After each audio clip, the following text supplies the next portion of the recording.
સસલું અને કાચબો. એક સમયની વાત છે. એક જંગલમાં 3 મિત્રો રહેતા હતા.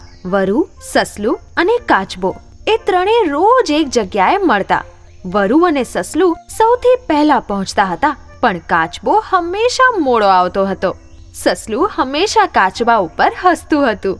એક દિવસ, અરે તું કેટલો આળસુ છે, મારી જેમ ઝડપથી ચાલ્યા કર. સસલાની આ વાત વરુને બિલકુલ સારી નહોતી લાગતી.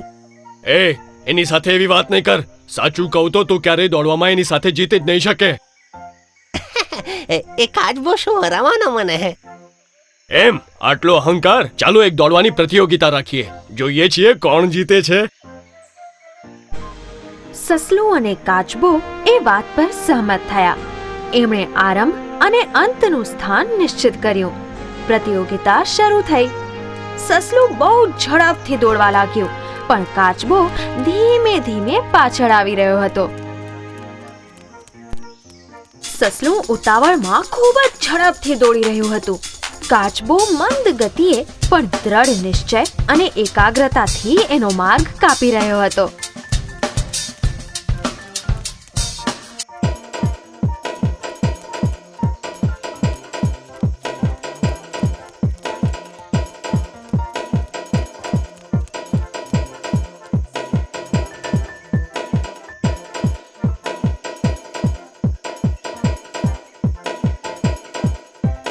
થોડી વાર પછી સસલું થાકી ગયું.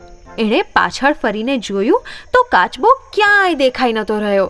ત્યારે સસલાએ વિચાર્યું,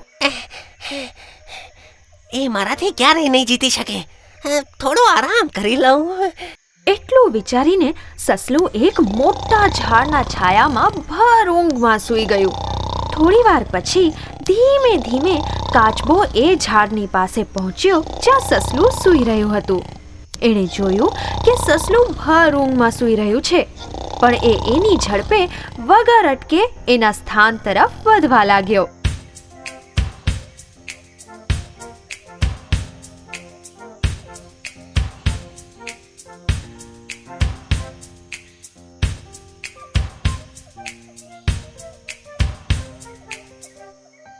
છેવટે એ એના સ્થાન સુધી પહોંચી જ ગયો. બધા જનાવરો એને અભિનંદન આપવા લાગ્યા. છેવટે તું જીતી જ ગયો. પણ સસલાનું શું થયું? ઘણી વાર પછી સસલું ઊંઘમાંથી જાગ્યું. પાછળ ફરીને જોયું તો કાચબો ક્યાંય દેખાયો નહીં. એ આળસુ કાચબો તો દેખાતો પણ નથી. ભલા મારી સાથે કોણ જીતી શકે છે? એ લક્ષ્ય તરફ દોડવા લાગ્યો.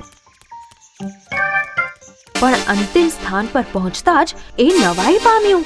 કાચબો તો ત્યાં પહેલાથી જ પહોંચી ગયો હતો. બધા જ હસવા લાગ્યા. એ શરમાઈ ગયું. ત્યારે વરુએ સસલાને કહ્યું, જોઈ લીધું તે?